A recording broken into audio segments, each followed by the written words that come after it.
Приветствуем наших подписчиков и гостей нашего канала. Друзья, мы вас всех приветствуем в изобилии и достатке. Сегодня в этом видео, друзья, мы уделим внимание народным приметам, традициям и обрядам на 12 июня. Поговорим о том, что можно и чего категорически нельзя делать в этот день. Итак, друзья, давайте далее все более подробно. 12 июня православные христиане чествуют преподобного Исаакия Далматского, игумена обители, названной в его честь. Этот день является важной датой в православном календаре, когда верующие вспоминают о жизни и подвигах святого, который стал примером духовной силы и стойкости веры. Исаакий родился в Сирии в IV веке. С юных лет он стремился к духовной жизни и стал отшельником, поселившись в пустыне. Там в уединении и молитвах он обрел глубокое духовное понимание и укрепился в вере. Преподобный Исаакий был известен своим строгим постом и постоянной молитвой, что привлекало к нему многих ищущих духовного наставления. Однажды Исаакий услышал голос с небес, призывающий его отправиться в Константинополь. В это время столица Византии переживала тяжелые времена. Еретики активно боролись с христианами, а готы угрожали захватом города. Исаакий, ведомый божественным призывом, отправился в Константинополь, чтобы защитить веру и поддержать христиан. В Константинополе Исаакий узнал о планах, которые говорили о том, что хотят захватить город. Он пытался предостеречь императора Флавия Валента о грядущей опасности, призывая его прекратить гонения на православных христиан. Преподобный предсказал, что если император не остановит преследование, он сам станет жертвой варваров. Разгневанный пророчеством, Валент приказал заключить Исаакия в тюрьму, однако предсказание святого сбылось. Император погиб в битве с готами, и город был спасен благодаря молитвам и духовной поддержке Исаакия. После гибели Валента на престол взошел император Феодосий Великий, который изгнал еретиков и восстановил мир в империи. По приказу Феодосия, высоко почитавшего преподобного Исаакия, для него была построена обитель в предместьях Константинополя. Этот монастырь стал местом духовного прибежища и проповеди христианства.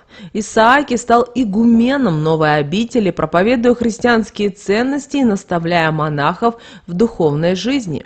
Его пример мужества, мудрости и веры вдохновлял многих, и монастырь стал важным центром духовной жизни Византии. Преподобный Исаакий прожил долгую и насыщенную жизнь, продолжая служить христианству до своей кончины. Его подвижническая жизнь, пророчество и духовные наставления оставили глубокий след в истории церкви. Обитель, основанная им, стала важным местом паломничества и духовного укрепления для многих поколений верующих. Память преподобного Исаакия Далматского напоминает о важности духовной стойкости и верности своим убеждениям. Его жизнь является примером мужества и самоотверженности в служении Богу и ближним. История Исаакия подчеркивает нам значимость защиты веры и справедливости. Его попытки остановить гонения на христиан и пророчества о грядущих опасностях свидетельствовали о его глубокой духовной прозорливости и готовности бороться за правду. 12 июня в православных храмах пройдут службы в честь преподобного Исаакия Далматского. Верующие молятся о его заступничестве и просят о его помощи в трудных жизненных ситуациях. В этот день также принято читать житие святого и вспоминать его подвиги и духовные наставления. А вот в народном календаре 12 июня особенный день, известный как Змеиный праздник или Исаакий Змеевик. В этот день наши предки верили, что змеи отмечают свои свадьбы и выходят из своих укрытий после зимней спячки. Змеиные свадьбы вызывали одновременно страх и уважение, а сами змеи ассоциировались с мистическими силами и полезными свойствами. Давайте мы с вами погрузимся в традиции и поверья, связанные с этим необычным праздником. В народных сказаниях и поверьях змеи играли значительную роль. 12 июня, согласно народному календарю, считалось днем, когда змеи собираются вместе для своих брачных ритуалов. Старцы говорили, что в этот день все гады выползают из нор, сцепляются хвостами и ползут по земле, наводя ужас на обитателей леса. Особенно выделяется легенда о семиглавом змее, который правит змеиными свадьбами. Этот мифический образ усиливал страх перед змеями, символизируя их мистическую и опасную природу. Наши предки относились к змеям с двойственными чувствами. С одной стороны, змеи ассоциировались с нечистой силой и опасностью, а вот с другой – с мудростью и полезными свойствами. Люди боялись змеиного яда, но одновременно понимали его лечебные свойства. Вера в силу змеиных целебных средств существовала на протяжении многих веков. Змеиный яд издавна использовался в народной медицине. Его применяли для лечения различных болезней, особенно связанных с воспалениями и болями. Змеиный яд обладает мощными анальгезирующими и противовоспалительными свойствами, что делает его ценным средством в традиционной медицине. Змеиное сало также нашло свое применение в народной медицине. Им лечили рожистые воспаления и нагноения глаз. Считалось, что змеиное сало обладает мощными заживляющими и противовоспалительными свойствами, что помогает справляться с различными кожными заболеваниями. Змеиная кожа использовалась для лечения нарывов и долго не заживляющихся ран. Люди верили, что змеиная кожа способствует быстрому заживлению и предотвращает инфекцию. В древности эти методы были очень популярны и передавались из поколения в поколение. В день змеиного праздника люди старались избегать мест, где могли обитать змеи, и принимали меры предосторожности. Считалось, что змеи в этот день особенно активны и агрессивны. Для защиты от змей использовали различные обереги и магические ритуалы. В некоторых регионах в этот день проводили ритуалы очищения дома от негативной энергии и защиты от змей. Например, дом окуривали травами, которые, как верили, отпугивали змей и защищали от их укусов. Змеиный праздник также символизировал уважение к природе и ее силам. Люди старались не нарушать естественный порядок вещей, понимая важность змей для экосистемы. В этот день было принято благодарить природу за ее дары и проявлять уважение к животному миру. Змеи занимают важное место в мифологии многих культур. В славянской мифологии змеи часто ассоциировались с подземным миром и охраняли клады. В древнегреческой мифологии змеи символизировали мудрость и возрождение, что отражено в образе медицинского кадуцея. Сегодня змеи продолжают вызывать интерес и уважение. Они символизируют мощные природные силы, мудрость и трансформацию. Несмотря на страх, змеи играют важную роль в культуре и символизме многих народов. Многие народные приметы змеиного праздника 12 июня были связаны с растениями. Шиповник, также известный как дикая роза, занимал особое место в народных приметах, связанных с змеиным праздником. Цветение шиповника в это время считалось важным природным сигналом. Если кусты шиповника начинали цвести, это указывало на суровую зимушку. Наши предки полагали, что обильное цветение шиповника предвещает обильные снегопады и низкие температуры. Эта народная примета, возможно, основывалась на многолетних наблюдениях за природой и ее изменениями. Кувшинки или водные лилии также играли важную роль в предсказаниях погоды. Если кувшинки закрывали свои лепестки и уходили под воду, это было верным знаком приближающегося дождя. Такой механизм самозащиты растений от дождя свидетельствовал о близости осадков. Наблюдения за кувшинками были важной частью сельскохозяйственного календаря, так как дождь мог существенно повлиять на урожай. Папоротники также были важными растениями в приметах змеиного праздника. Если с утра папоротник скручивал свои листья, это предвещало солнечный теплый день. Такое поведение растения указывало на изменение влажности и температуры воздуха, что могло быть полезным для планирования сельскохозяйственных работ. К Крики совы считались плохим знаком, предвещающим резкое похолодание. Совы, как ночные хищники, были связаны с темными силами и таинствами. Их крики часто ассоциировались с приближающимися изменениями погоды, особенно с холодными фронтами. Пауки были одними из самых чувствительных существ к изменениям погоды. Если они начинали усиленно трудиться, это указывало на переменчивую погоду. Пауки реагировали на изменения атмосферного давления и влажности, и их активность могла служить точным барометром для предсказания погоды. Утки также играли роль в народных приметах. Если кряквы не прятались от дождя, а вытягивали шеи и поднимали головы вверх, это означало, что впереди всех ждет комфорт и блаженство. Такое поведение уток указывало на скорое улучшение погоды и наступление спокойного периода. Змеиный праздник также был важен для предсказания погоды осенью. Если 12 июня шел дождь, предки понимали, что осень будет ненастной. Засуха в этот день предвещала такую же сухую осень. Эти прогнозы основывались на многолетних наблюдениях и помогали в планировании сельскохозяйственных работ на предстоящий сезон. 12 июня родились Василий, Исаакий, Никанор. Эти имена связаны с мудростью и даром пророчества.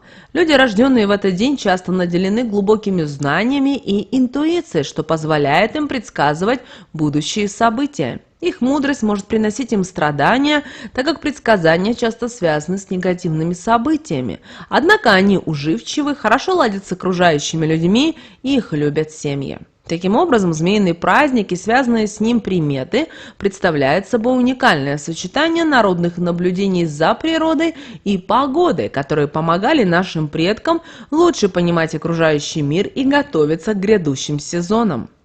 Змеиный праздник, отмечаемый 12 июня, занимает особое место в народном календаре. Этот день наши предки начинали с молитв, и наши предки особенно почитали преподобного Исаакия Далматского. Святой Исаакий был известен своей мудростью и силой духа, и в этот день верующие обращались к нему за поддержкой в сложных делах. Молитвы к Исаакию помогали укрепить веру в Бога, найти правильный путь, а также исцелить душу и тело. Считалось, что святой особенно благосклонен к тем, кто искренне ищет его помощи. Одним из главных сельскохозяйственных традиций змеиного праздника была посадка бобовых. Бобовые культуры занимали важное место в христианском хозяйстве, и их правильная посадка была залогом хорошего урожая. Для того, чтобы растения были крепкими и здоровыми, крестьяне заранее готовили особую воду – озимую. Эта вода собиралась в лесных оврагах, где снег задерживался дольше всего. Озимая вода считалась особенно чистой и насыщенной природными силами, способными даровать урожаю мощь и здоровье. При посадке бобов крестьяне произносили особые магические слова и молитвы. Один из них звучал так: «Уродитесь бобы и крупные и велики, на все доли, на старых и малых, на весь мир крещеный». Эти слова не только придавали силы растениям, но и выражали надежду на благополучие и процветание всего крестьянского хозяйства. Змеиный праздник был насыщен различными обрядами и ритуалами, которые имели глубокое символическое значение. В этот день было принято особое внимание уделять защите от змей. Наши предки верили, что змеи в этот день особенно активны и могут представлять опасность для человека. Для защиты от змей использовали различные амулеты и обряды. Один из самых известных обрядов заключался в том, что по углам дома и на пороге разбрасывали осиновую кору или пепел, которые, как считалось, отпугивали змей. Также в змеиный праздник проводились обряды очищения. Люди очищали свои дома и дворы от мусора и старых вещей, чтобы освободить место для нового, чистого и светлого. Этот обряд символизировал обновление и подготовку к летним работам. Помимо молитв к преподобному Исаакию, в этот день произносили и магические слова на здоровье и удачу. Эти магические слова были направлены на укрепление здоровья, защиту от болезней и привлечение удачи в дом. Считалось, что слова, произнесенные в змеиный праздник, обладают особой силой и могут даже изменить судьбу человека к лучшему. В народной мудрости есть много предостережений, связанных со змеиным праздником или Исаакием Змеевиком. Пожилые люди, накопившие многолетний опыт, строго предупреждали молодежь о том, что в этот день ни в коем случае нельзя ходить в лес. Считалось, что лес в этот день становится особенно опасным, и человек, отправившийся туда, может не вернуться. Поговорка «на змеевика не ходи в травы, не тревожь лесные чащи, не пытай судьбу» рождена была не случайно и служит ярким примером народной мудрости. Ну а если все-таки возникала необходимость отправиться в лес, крестьяне принимали меры предосторожности. С собой обязательно брали марьин корень и цветки Вероники. Марьин корень прикрепляли к нательному крестику, а цветки Вероники клали в обувь. В руках держали ясневую палку, так как верили, что змеи при виде ясеня теряют способность передвигаться и становятся неопасными. Кроме того, змеиных укусов старались избегать с помощью чертополоха или папоротника, который также считался мощным оберегом. В змеиный праздник убивать змей, ползающих по лесам и полям, считалось опасным. Наши предки были убеждены, что змеиные соплеменники отомстят каждому, кто навредит им. Даже знахари не могли спасти от змеиного яда в этот день, поэтому к змеям относились с большим уважением и осторожностью, избегая конфликтов с этими существами. В этот день существовало множество запретов и суеверий, которые предостерегали людей от неблагоприятных действий. Одним из главных запретов было поднимать деньги, которые кто-то обронил. Считалось, что таким образом можно подобрать чужие неприятности, неудачи и болезни. Этот запрет основывался на вере в то, что материальные предметы могут переносить негативную энергию своего прежнего владельца. Также в змеиный праздник запрещалось покупать кухонную утварь. Все, что приобретено в этот день, считалось плохого качества и непригодным к использованию. Верили, что такие покупки могут принести в дом неудачи и неприятности. Лгать и придумывать небылицы в этот день также было строго запрещено. Обман мог привести к финансовым потерям и нищете. Считалось, что ложь на змеиный праздник нарушает гармонию и привлекает беды. Дарить любимым людям шкатулки в этот день считалось плохой народной приметой. Считалось, что такой подарок может привести к расставанию и разлуке. Поэтому к выбору подарков подходили с особой осторожностью, чтобы не навредить своим отношениям. Ночь на змеиный праздник также была особенной. Считалось, что сны в эту ночь могут быть пророческими. Однако рассказывать о них было запрещено. Верили, что плохие сны сбудутся, если о них рассказать, а хорошие нет. Поэтому люди старались хранить свои сны в тайне, надеясь на лучшее. Вот такой, друзья, у нас с вами день 12 июня по народным приметам, традициям и обрядам. Прямо сейчас ставьте лайк этому видео, обязательно подписывайтесь на наш канал, обязательно поделитесь этим видео с теми, кому вы знаете, что это видео и эта информация будет полезна и важна. Ну а прямо сейчас, друзья, на экране вы видите два всплывающих окна. Это следующие рекомендованные видео для вас. Нажимайте на то видео, которое вам на интуитивном уровне понравилось больше, и смотрите. Всех благ, услышимся в следующем видео.